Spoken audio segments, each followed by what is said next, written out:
हाय, मी मिनल आणि तुमच्या सर्वांचं माझ्या चॅनलवरती खूप खूप स्वागत आहे। आजचा ब्लॉग जो आहे तो इव्हिनिंगचा ब्लॉग आहे। तर मी संध्याकाळचा फुल डे रूटीन तुमच्यासोबत शेअर केलेला आहे। तर सगळ्यात पहिले इथे बेडवरची चादर मी नीट करून घेतलेली आहे। चादर पूर्ण विस्कटलेली होती आणि खूपच पसारा झालेला, तर मी तो आवरून घेतलेला। त्यानंतर इथे बाल्कनीमध्ये जे काही कपडे सुकवायला ठेवलेले, तर दोरीवरती आता ऊन चांगलं कडक पडल्यामुळे आणि दिवसभर कपडे वाऱ्यामुळे वाळूनच सुकूनच जातात, तर ते आता मी सुकलेले कपडे मध्ये घेत आहेत। तर संध्याकाळचे कपडे बाहेर ठेवू नये असं म्हणतात, तर मी संध्याकाळचे सगळे कपडे मध्ये घेऊन घड्या घालून जिथल्या तिथे ठेवून देते। तर आता इथे तुम्ही बघू शकता सायंकाळचे 5 वाजलेले आहेत आणि 5 सव्वा 5 झालेले। तर मी हे कपडे आता मध्ये घेऊन टाकते आणि इथे छोटे मोठे टॉवेल्स वगैरे दिसत आहेत तुम्हाला वाळलेले, तर ते सुद्धा मी घडी घालून सगळे जिथल्या तिथे ठेवून देणार आहेत। तर इथे बघू शकता एकीकडे शिवांश पण माझ्यासोबतच बसलेला, तो पण व्हिडिओमध्ये त्याचं चालू होतं, त्याला पण व्हिडिओजमध्ये यायला आवडतं। तर तो एका साईडला त्याचे टॉईज खेळत होता आणि एका साईडला मग मी त्याच्या संग बोलता कपड्यांच्या छान मस्त घड्या घालून घेतलेल्या आहेत। जिथल्या तिथे घड्या घालून प्रत्येकाचे वेगवेगळे सेक्शनमध्ये, म्हणजे प्रत्येकाचे वेगवेगळ्या ड्रॉवर्समध्ये आणि जे कपाट आहे तिथे प्रत्येकाचे वेगवेगळे कपडे ठेवलेले आहेत। तसे मी कपडे घड्या घालून तसे ठेवून दिलेले आहेत। आणि इकडे बघा शिवांशचं तुम्हाला सगळ्यांना तो बाय करत आहे, तर त्याला पण खूप मजा वाटत होती। असे जेव्हा मी ब्लॉग बनवते तेव्हा तो पण मस्त एन्जॉय करतो आणि माझ्यासोबत ब्लॉगमध्ये बोलत राहतो असं मध्ये। तर एकीकडे आता हे जे शर्ट आहेत ते शर्ट मी इथे असे अँगरला लटकून देणार आहेत, तर व्यवस्थित स्ट्रेट राहतात, इस्त्री करायची सुद्धा गरज पडत नाहीत। आता इथे बघू शकतात तुम्ही हे जे प्लांट्स आहेत ते इंडोर प्लांट्स आहेत, तर हे मी आत्ताच आणलेलं 100 रुपीजला। तर तुम्हाला कसं वाटलं ते पण मला कमेंटमध्ये नक्की सांगा। तर हे प्लांट खूपच मस्त आहेत, तर तुम्ही बघू शकता हे घरामध्ये तुम्ही ठेवू शकतात। तर हे एंट्री वगैरे तुमचं मेन डोअर वगैरे असेल ते तुम्ही ठेवू शकतात। तर मी असं प्रकारे ठेवलेले आहेत। त्यानंतर इथे बघू शकतात अशा छोट्या वस्तूंपासून तुम्ही घरामध्ये डेकोरेशन करू शकतात, सजावट करू शकतात। तर हा जो मनी प्लांट होता तो मी तुम्हाला मागच्या वेळेसच सांगितलं, गणपतीच्या डेकोरेशनचा हा मनी प्लांट आहे तो मी लावलेला। आणि मनी प्लांटवर जी लाईटिंग दिसते ती मी लाईटिंग आपला जो बलून येतो, लहान मुलांचा जो बलून येतो लाईटिंगवाला, तर त्याची लाईट मी बलून फुटल्यामुळे लाईट काढून मी इथे लावलेली। तर कशी दिसती ते पण मला कमेंट करून सांगा। तर इथे मनी प्लांट बघू शकता, मनी प्लांटला छान असे मुळं आलेले आहेत बारीक। तर पाण्यामध्ये ठेवल्याने मुळं जास्त वाढतात असं म्हणतात, माझी मम्मी म्हणते। तर मी छान असं किचनवरती सजावट केलेली आहेत। शोचे पण जे दिसत आहेत तुम्हाला हे बघा शोचे पण। तर आज मी बाजारामध्ये गेलेली, तर कोणते जे प्लांट्स आणलेले आहेत तर ते तुम्हाला दाखवते मी इथे। तर बघा हे सगळे शोचे झाडं आहेत। त्यानंतर हे बघा इथे छोटे याला फुलं येतात, छोटे कलरफुल असे फुलं येतात। इथे तुळस आहेत, त्यानंतर इथे स्पायडर ट्री आहेत, स्पायडर प्लांट आहेत हा। तर एकीकडे ही जी काठी लावलेली आहे, तर यामुळे मागच्या वेळेस तुम्ही बघितलंच असेल मनी प्लांट हा दोरीला लावलेला, तर तो दोरीला चांगला नव्हता वाटत। तर इथे आता मी एक काठी लावलेली आहेत, तर बांबूलाही असं मस्त रॅप करून घेतलेलं आहे वेल, तर दिसायला पण खूप छान दिसत होतं। आणि हे बघू शकतात हे फर्स्ट नंबरला जे झाडं आहेत ते कुबेरचे झाडं आहेत। कुबेरचं झाड हे घरामध्ये खूपच चांगलं असतं, त्यामुळे मी हे कुबेरचं झाड 100 रुपयाला घेतलेलं आहे। तर ते पण कसं वाटलं तुम्हाला, माझे जे प्लांट्स आहेत, जे माझे छोटे झाडं आहेत ते कसे वाटले मला कमेंट करून नक्कीच सांगा। आणि ज्या कुंड्या होत्या त्या मी 10 रुपयाला आणलेल्या होत्या बाजारामधनं। तर इथे बघू शकतात आता शिवांश सगळ्यांसंग बोलतो आहे। तुझं नाव सांग ना। आणि what is your school name? जोरात बोला, आवाज नाही येत। क्यूटी पाय। Class name? Sunflower. And your friend name? Kasturi. Good. आणि हेड शोल्डर सॉन्ग म्हणून दाखवा मला। छान इथं शिवांशची मस्ती चालू होती। एकीकडे तो कॅमेरा ऑन केला की लगेच त्याचं चालू होऊन जातं की त्याला पण कॅमेऱ्यामध्ये बोलायला आवडतं, त्यामुळे तो पण व्हिडिओज बनवायला रेडीच राहतो। त्यानंतर इथे बघू शकतात एकीकडे आता मी संध्याकाळचा टाईम झालेला, तर 6:30 पावणे 7 वाजता मी दिवाबत्ती करून घेणार आहेत। तर दिवाबत्ती रोजची माझी 6:30 पावणे 7 पर्यंत करूनच घेते। तर बाहेर बघू शकतात अजून किती उजाड आहेत, तर भरपूर उजाड राहतो। आता संक्रांतीपासून दिवस हा मोठा होत चालल्यामुळे उजाड खूप असतो। आणि इथे एकीकडे बघू शकतात शिवांशला पण इथे अगरबत्ती फिरवायला खूपच आवडतं, तर तो पण इथे येऊन बसलेला. आणि आता इथे मी दिवा लावून घेतलेला आहे, तर अगरबत्ती लावून घेते. तर अगरबत्ती दिवाबत्ती केल्याने घरामध्ये खूप छान प्रसन्न आणि फ्रेश वाटतं. तर देवपूजेचा सुद्धा ब्लॉग मी तुमच्यासोबत घेऊनच येणार आहे. तर देवघराची पूर्ण माहिती आणि देवघर आणि देव मी कुठून आणलेले ते पण मी तुमच्यासोबत शेअर करणार आहे. तो पण ब्लॉग मी लवकरच घेऊन येणार आहेत. तर देवघराबद्दल पण मी तुम्हाला सर्व माहिती देणार आहेत की कसे मी मूर्ती वगैरे, देवाची मूर्ती वगैरे कुठून आणलेली, काय आणलेली, तर कितीमध्ये मला मिळाली, आणि पूर्ण देवघराचा सुद्धा मी तुम्हाला माहिती आणि पूर्ण देवघराची व्हिडिओ तुमच्यासोबत शेअर करणार आहेत. तर बघायला विसरू नका. आणि इथे आता छान मी दिवाबत्ती करून घेतलेली आहेत. तर इथे आता तुम्ही बघू शकता शिवांश पण छान असा मस्त देवाच्या पाया पडत होता. आणि तर आता बघा दिवाबत्ती झालेली आहेत. आता देव बघा किती छान प्रसन्न वाटत आहेत देवाच्या इथे.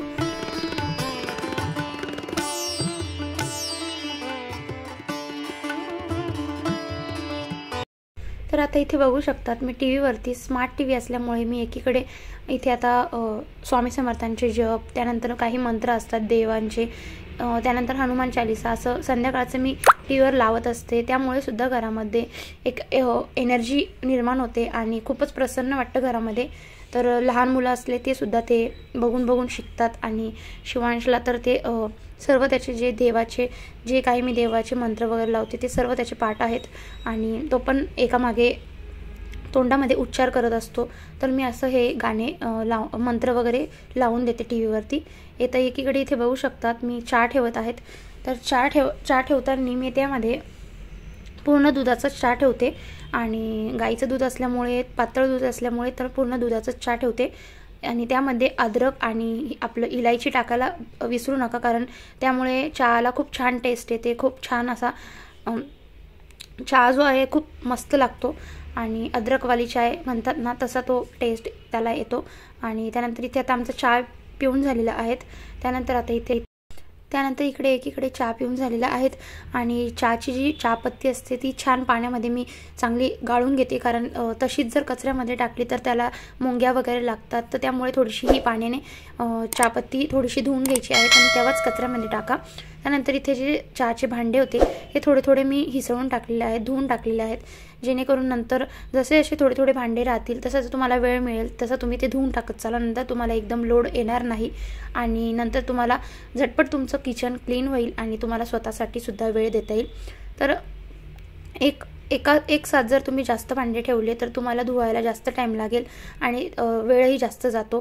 तर थोडे भांडे क्लीन केल्याने किचन वट्टाही पूर्ण स्वच्छ दिसतो आणि किचन वट्ट्यावरतीच म्हणजे काही कामही करायला सुचतं. नाही तर मग खूप भांड्यांचा पसारा बघितलंच असेल तुम्ही, बेसिंगमध्ये राहतो. तर इथे आता छान मी भांडे पण लावून घेतलेले आहेत. आणि त्यानंतर इथे बघू शकतात आपल्याला तुळशीपाशी सुद्धा एक दिवा लावायचा आहे. तर तुळशीपाशी मी हा एक दिवा लावते संध्याकाळचा. तर बघा छान असा हा दिवा लावून घेते आहे तिथे. तर दिवा तुळशीपाशी हा एक दिवा तुम्ही लावायचाच आहे संध्याकाळचा. तर बघू शकता तुम्ही आता.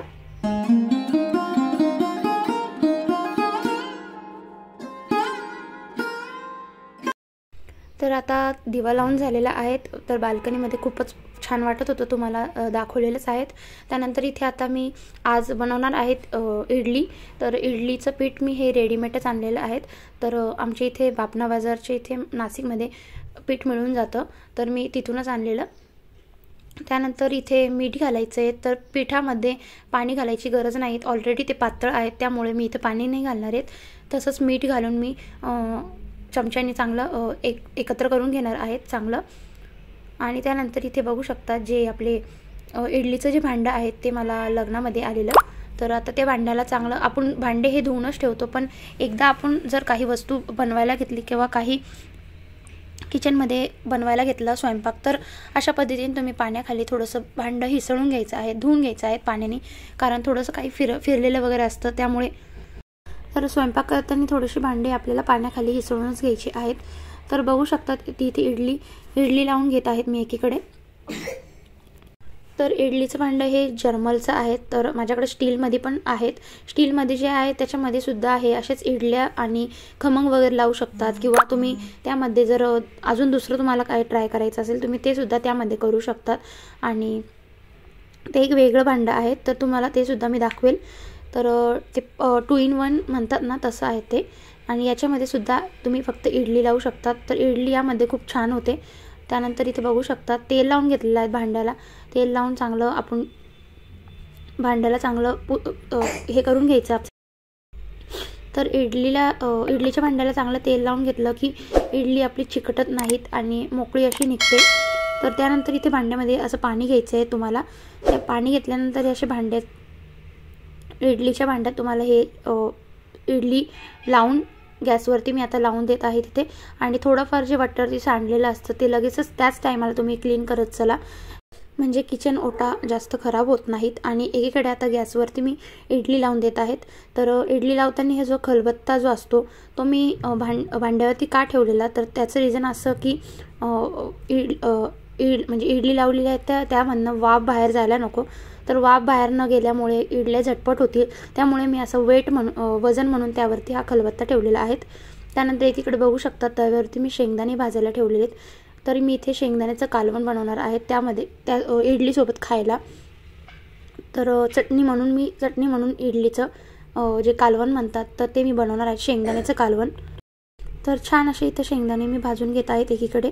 तर एकीकडे तुम्ही बघू शकतात हिरवी मिरची आणि लसूण मी इथे घेणार आहेत. तर मिरच्या मी बघून घेणार आहेत, तिखट असल्यामुळे कमी घेणार आहेत, कारण हिरवी मिरची तिखट असल्यामुळे मी बघून घेणार आहेत. लसूण सोलून घेते इथे एकीकडे.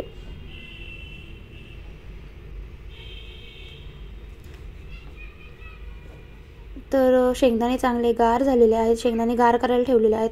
पण शेंगदाणे तुम्ही असे घेतले तरी चालेल साल्ट्यांसोबत, पण काही जणांना साल्टे नको असतात, जसं माझ्या मिस्टरांना ते साल्टे वगैरे काढून घेतलेलेच आवडतात.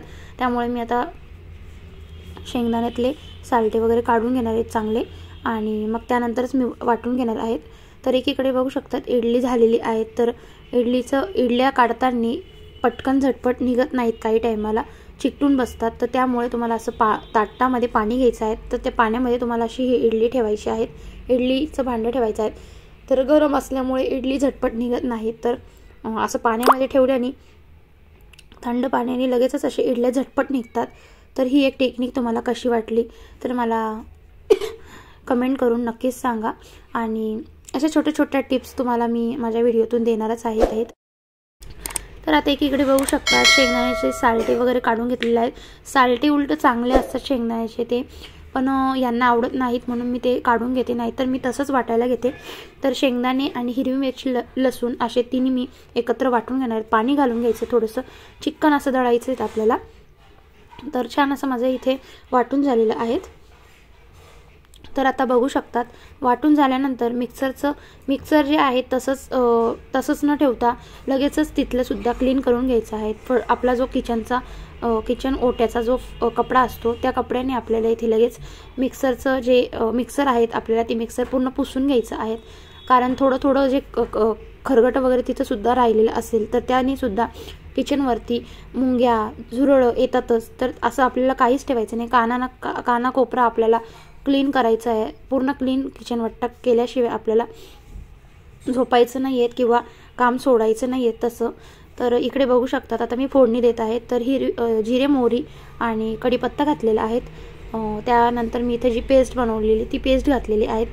तर पाणी घालायचे. त्यानंतर पाणी आपल्याला हळद घातली, थोडं हिंग घातला आहेत आणि मीठ घालायचे चवीनुसार. तर छान असं हे मस्त हे कालवण एकीकडे शिजवायला ठेवलेलं आहेत. तर हे बघू शकतात हे जे कंटेनर आहेत प्लास्टिकचं आहेत. तर मी हे का आणलेलं, कारण याच्यामध्ये तुम्ही कोथिंबीर वगैरे ठेवू शकतात. तर छान अशी मोकळी कोथिंबीर राहते आणि खराबही होत नाहीत. 8-15 दिवस कोथिंबीर छान अशी हिरवीगार राहते. तर आता स्वयंपाक करून झालेले आहेत, आमचे जेवणही झालेले आहेत. तर जेवण सगळ्यांचे झालेले आहेत. आता जेवण झाल्यानंतरचं हे जे क्लिनिंग आहेत किचन ओट्यावरची जी क्लिनिंग आहेत, त्यानंतर गॅस कसा क्लीन करायचा आणि पूर्ण किचन ओटा मी कसा क्लीन करते आता ते तुम्हाला दाखवते. तर इथे ज्या उरलेल्या इडल्या होत्या त्या मी इडल्या काढून एका भांड्यामध्ये काढून घेतलेल्या आहेत. नाहीतर ओट्यावरती इथे मिठाची बरणी, तेलाची बरणी ह्या आपल्याला अशा आपल्या ओट्यावरचा जो कपडा असतो त्याने असं पुसून घ्यायचं आहे रोज. कारण तेलकट, थोडंसं तेलकट, परत थोडंसं मिठाचं असं सांडलेलं असतं ना, आपले भाजीचे वगैरे हात असतात ते सुद्धा त्याला चिकटलेले असतात. तर असं रोजच्या रोज क्लीन केल्यामुळे किचन ओट्यावरती तेलाची आणि मिठाची बरणी आपल्याला रोजच्या रोज अशी पुसायची आहेत. आता हे जे लायटर आहेत ते लायटरसुद्धा आपल्याला ओल्या फडक्याने छान पुसून घ्यायचं आहे रोजच्या रोज, म्हणजे लायटर खराब होत नाहीत. तर दूध आलेलं होतं, संध्याकाळचं दूध येतं आमच्या इथे. तर दूध आलेलं आहे, तर दूध चांगलं मी एकीकडे गॅसवरती गरम करायला ठेवलेलं आहेत. तर एकीकडे दूध गरम होत आहेत आणि एकीकडे छान माझे असे भांडे मी घासून घेणार आहेत. रात्रीचे जे भांडे आहेत ते सर्व भांडे मी इथे घासून घेणार आहेत. तर बघू शकतात मी विम जेल लिक्विड वापरते. तर विम जेल हे खूपच मस्त आहेत. तुम्ही साबणीपेक्षा विम जेल वापरा, कारण विम जेल हे एक दोन थेंब जरी तुम्ही घेतले तरी तुम्हाला थोडंसं पाणी घ्यायचं आहे त्यावरती आणि तुमचे पूर्ण भांडे यामध्ये होऊन जाणार आहेत. तर कधी कधी काय होतं, जे बायका साबण वापरत असेल तर साबणीचे जे डाग असतात, तर साबण कधी कधी भांड्यावरती तशीच राहते. तर तुम्ही लिक्विड वापरत जा. लिक्विडनी भांडे अगदी क्लीन होतात आणि खूपच चमकतात. तर बघू शकता तिथे भांडे तुम्ही. तर भांडे चांगले घसून झालेले आहेत. आता एकीकडे झटपट धुवून घेत आहेत.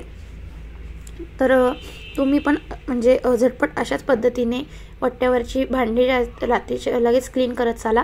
आणि भांडे तुम्हाला असे ठेवायचे आहेत, जसे छोटे छोटे भांडे सगळे मध्ये ठेवायचे आहेत आणि चारी साईडने तुम्हाला मोठ्या मोठ्या जे डिशा आहेत, त्या ताटं आहेत, ते ताटं तुम्हाला साईडनी लावायचे आहेत, जेणेकरून ताटं लावल्याने तुम्हाला अजून जागा मिळते भांडे ठेवण्यासाठी. बघू शकतात मी कसे भांडे ठेवत आहेत. त्याच पद्धतीने तुम्ही भांडे ठेवत जा. आणि काही काही लोक छोटे भांडे मोठे भांडे एकत्र इकडे तिकडे ठेवतात, त्यामुळे जास्त भांडे बसत नाही. तर अशा पद्धतीने ठेवल्यावर भांडेही जास्त बसतात आणि झटपट काम होऊन जातं. तर इथे बघू शकतात आता इथे जे तांब्याचं जे भांडं आहेत, तर यामध्ये पाणी पिलेलं खूपच चांगलं असतं. तर मी प्रत्येक वेळेस सांगत असते. तर हे तांब्याच्या भांड्यामध्ये मी पाणी भरूनच ठेवते. रात्रीचं भरून ठेवलं की दिवसा प्यायला खूपच चांगलं असतं आणि दिवसभरसुद्धा आम्ही यामधलंच पाणी पित असतो. तसं माझं जे फिल्टर आहे त्यामध्ये सुद्धा तांबं वापरलेलं आहे. त्याच्यातली जी कॉपरचंच आहेत, तर त्यामुळे ते सुद्धा माझं फिल्टर चांगलं आहेत. आणि छान असं इथे आता भांडे घासून झालेले आहेत. भांडे मी पाणी त्यातलं निथरून मी ओट्याखाली ठेवलेलं आहेत. आणि वट्ट्यावरची ही जी विंडोमध्ये खिडकीमधलं सुद्धा हे जे थोडं उडलेलं असतं ते सुद्धा मी ओल्या फडक्याने पुसून घेते रोज. आणि एकीकडे आता बघू शकतात मिठाची तेलाची बरणी चांगली पुसून घेतलेली आहे. त्याच्या मागून सुद्धा थोडं सांडलेलं असतं, उडालेलं असतं खरगटं, फोडणीचं वगैरे उडलेलं असतं, ते सुद्धा छान पुसून घ्यायचं आहेत. छान असा ओटा क्लीन केला की सकाळी उठून तुम्हाला कामं करायला फ्रेश वाटेल आणि म्हणजे कामं करायलाही सुचेल आणि वट्ट्यावरती जास्त पसाराही नसेल. तर खूप असं मस्त क्लिनिंग तुम्ही रोजच्या रोज करत जावा. आणि यानंतर तुम्ही बघू शकतात किचन ओटाचा जो कपडा आहे तो मी ओला करून घेतलेला आणि इथे वरती छान मी असं ओल्या कपड्याने छान असे वरची स्टाईल असते ती मी पुसून घेणार आहे. आणि रोजच्या रोज मी अशी पुसून घेत राहते, कारण एकदम जर तुम्ही पुसत नसाल तर त्यावरती फोडणीचं उडालेलं असतं, परत वाफ गेलेली असते किचनची स्वयंपाकाची. तर त्यामुळे ही जी वरची स्टाईल असते ती खूपच चिकट होऊन जाते आणि खूपच वाफेने चिकट आणि खूपच तिथं उडून खूप चांगलं दिसत नाही. आणि तुम्हाला नंतर घसायला खूप हाताचा जोर द्यावा लागतो. त्यामुळे असं न करता तुम्ही रोजच्या रोज एक हात ओल्या फडक्याचा मारत जा, जेणेकरून तुमचा किचन ओटा आणि वरची जी स्टाईल आहे ती खूप क्लीन दिसेल. त्यानंतर इथे बघू शकतात गॅस पण छान पुसून घेतलेला आहेत. तर त्यानंतर गॅसच्या खालतीसुद्धा थोडं सांडलेलं असतं, ते सुद्धा छान गॅस वरती करून छान पुसून घेतलेलं आहेत. तर सगळीकडचे काने कोपरे जे आहेत ओट्यावरचे ते आपल्याला पुसून घ्यायचे आहेत. तर हे मिक्सरच्या मागेसुद्धा थोडं सांडलेलं असतं, वायफायच्या मागेसुद्धा असतं, ते रोजच्या रोज मी असं क्लीन करत असते. तर बघू शकतात इकडची सुद्धा स्टाईल असते ती ओला कपड्याने आपल्याला अशी पुसायचीच आहेत. तर इथे बेसिंगच्या जवळ थोडं तेलकट उडालेलं होतं, तर ते मी आधी ओला कपड्याने पुसलं जात नव्हतं म्हणून मी घसणी मारून घेतलेले आहेत. तर घसणी मारून थोडंसं पाणी टाकून घेतलेलं आहे, तर लगेचच इथे क्लीन झालेलं आहे. आणि कपड्याने जरी तुम्ही ओटा क्लीन केलेला असेल तरी हे वायपर जे असतं ते खूप उपयुक्त आहे. वायपरने तुम्ही जर ओटा जर परत एकदा ओढून घेशाल पाणी तर पूर्ण पाणी ओट्यावरचं क्लीन होऊन जातं आणि ओटा पूर्ण चकचकीत आणि चमकतो. तर तुम्हाला असं एक वायपरनी रोज असं कपड्यांनी पुसल्यानंतर असं वायपरने परत एकदा क्लीन करून घ्यायचं आहे. थोडंसुद्धा पाणी राहत नाही वायपरने. त्यानंतर इथे कपडा मी छान हिसळून ठेवून वाळत टाकलेला आहे. तर इथेच हिसळून घेतलेला आहे. त्यानंतर तुम्ही हा कचरा बघू शकता. तर ही पिशवी तुम्हाला सांगितलीच आहे, ओटावरती एक पिशवी राहतेच. त्यामध्ये कंटिन्यू दिवसभरचा जो ओला कचरा वगैरे असतो तो मी त्यामध्ये टाकत असते. आणि संध्याकाळच्या टायमाला झोपताना तो कचरा मी ओट्यावर न ठेवता लगेचच त्याची गाठ मारून मी कचऱ्याच्या बादलीमध्ये टाकून देत असते. म्हणजे ओटा पूर्ण छान स्वच्छ राहतो आणि कचरा तिथे ठेवत नाहीत मी. तर त्यानंतर इथे छान बघू शकतात बेसिंग मी छान स्वच्छ करून घेणार आहे. बेसिंग रोजच्या रोज आपल्याला सगळे भांडे झाल्यानंतर हे शेवटचं भांडं समजून आपल्याला रोजच्या रोज हे बेसिंग घासायचंच आहेत. तर रोजच्या रोज घसल्याने कसं आहे भांडं हे अगदी चमकतंय, तुम्हाला दिसतच असेल आणि खूपच स्वच्छ राहतं. त्यामधनं बिलकुलही घाण वास वगैरे येत नाहीत. आणि बेसिंगचं भांडंसुद्धा कधी जर खरगटं वगैरे राहिल्यास त्यामधनंसुद्धा झुरळं वगैरे येतात. तर अशा पद्धतीने तुम्ही स्वच्छ ठेवू शकतात. आणि बेसिंगचा जो नळ आहे तो सुद्धा मी त्यालासुद्धा साबण लावून घेणार आहेत आणि छान असं पाणी मारून घेतलेलं आहे. तर नळ आणि बेसिंग तुम्ही बघू शकतात किती मस्त दिसत आहेत. बेसिंग आणि किचनचा जो ओटा आहे तो रोज असा स्वच्छ ठेवा, जेणेकरून ओट्यावरती छिलटे वगैरे येत नाहीत. तर इथे आता ओटा पुसून झालेला आहे, छान मस्त बेसिंग धुवून झालेलं आहेत. आणि आता इथे तुम्ही बघू शकता दूध ठेवलेलं होतं. तर दूध हे थोडं गरम असल्यामुळे मी बाहेरच ठेवणार आहेत आणि दूध थोड्या वेळाने गार झालं की मी नंतर फ्रीजमध्ये ठेवते. तर आत्ता गरम असल्यामुळे मी बाहेर ठेवलेलं आहेत. इडल्या उरलेल्या होत्या त्या इडल्या त्या भांड्यामध्ये ठेवलेल्या आहेत बाहेरच आणि झाकण ठेवून. त्यानंतर इथे बघू शकतात एकीकडे मी कळशी लावलेली होती, कळशी भरून ठेवणार आहेत. तर कळशी का भरून ठेवते तर सकाळी उठल्यावरती पटकन आंघोळीला पाणी गॅसवर पटकन ठेवता येतं. तर त्यामुळे मी इथे कळशी भरूनच ठेवते. आम्ही गॅसवर पाणी तापवतो आंघोळीसाठी. तर मग त्यामुळे आणि रात्री झोपताना सर्व खिडक्या वगैरे आहेत त्या मी लावून घेते, लावून झालेल्या आहेत. आणि कळशी आता इथे गॅसवर ठेवलेली आहेत आणि त्यावरती एक छोटीशी डिश ठेवून देते. तर बघा आता माझा किचन क्लीन झालेलं आहे. असा माझा रात्रीचा रुटीन असतो. तर त्यानंतर किचनमध्ये थोडंसं सांडलेलं असतं, खरगटं वगैरे असतं. तर आपल्याला दिसून येत नाहीत पण भरपूर असं खाली सांडलेलं असतं आणि त्यामुळे सुद्धा खालती पायाखाली खूप कचरा येत असतो. तर रोजचा असं एक झाडू मारून घ्यायचा आहे. तर बघू शकतात किती कचरा निघालेला आहे फक्त किचनचाच. तर झाला आता झाडू मारून झालेला आहेत आणि तुम्ही बघू शकतात इथे टायमिंग बघू शकतात. तर इथे 11:15 झालेले आहेत. तर ह्या टायमापर्यंत माझा रोजचा हा रुटीन असतो. तर किचन अगदी स्वच्छ ठेवत जा. रात्रीचे भांडे ठेवू नये, कारण आपल्या किचनमध्ये लक्ष्मीचा वास असतो, अन्नपूर्णेचा वास असतो. तर इथे जर तुम्ही रात्रीचे भांडे ठेवले तर घरामध्ये दरिद्री येते आणि घरामध्ये पैसा येत नाहीत. तर तुम्ही अशा चुका करू नका रात्रीच्या वेळेस. किचन रोज स्वच्छ करूनच झोपत जा.